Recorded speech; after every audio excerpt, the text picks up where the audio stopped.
Alors, on accueille maintenant l'abbé Charles Mignot qui va nous parler du pèlerinage Portugal, Espagne et Lourdes. L'abbé Charles Mignot est prêtre retraité de l'archidiocèse de Gatineau. Son occupation principale est d'être un accompagnateur spirituel qui a aussi une formation en PNL. Il se dit apôtre des temps modernes. Alors, sans plus tarder, je lui cède la parole. Merci d'être avec nous, Monsieur l'abbé. Merci beaucoup, Anne. Alors, bonjour à tout le monde. J'ai été très bien présenté par Anne. Oui, je suis un apôtre des temps modernes. Je vous expliquerai ça.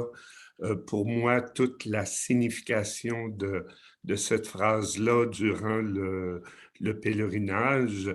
Je suis très heureux de découvrir avec vous, parce que moi aussi, je vais découvrir le Portugal, l'Espagne et Lourdes avec vous.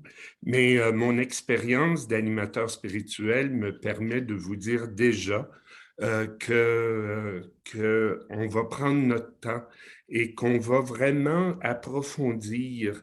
On arrive dans les pèlerinages comme ça avec nos sensibilités spirituelles qui sont les nôtres et je me permettrai d'être à l'écoute de ces sensibilités spirituelles.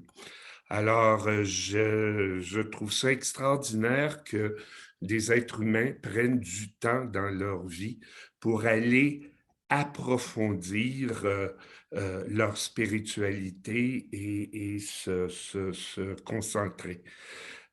C'est vraiment un pèlerinage d'exception que nous allons vivre. C'est 3 endroits extraordinaires.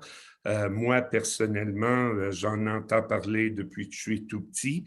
Saint-Jacques-de-Compostelle, c'est un rêve que je n'ai pas pu réaliser, mais que là, enfin, peut-être que je ne marcherai pas toute la grande marche, mais je vais voir le sanctuaire. Alors, c'est des moments forts de notre héritage chrétien et ce sont des lieux saints, pas juste par les pierres ou les monuments ou tout ça, mais aussi par toutes ces personnes-là qui nous ont précédés dans des pèlerinages de ces 3 lieux-là. Alors ça, sans tomber dans de l'ésotérisme ou quelque chose comme ça, mais on va vivre aussi toutes ces énergies accumulées depuis des siècles dans ces endroits-là. Alors, ça va être vraiment, vraiment merveilleux, extraordinaire. Oui, merci beaucoup, Monsieur l'abbé. On va avoir effectivement des grands moments forts dans ce pèlerinage, hein, comme la procession au flambeau au sanctuaire de Notre-Dame de Et Fatima. On va être là d'ailleurs pour la célébration du 13 mai, hein, à Fatima. extraordinaire. Ben oui, puis comme vous disiez, il y a possibilité de faire la marche des 10 derniers kilomètres du chemin de Compostelle.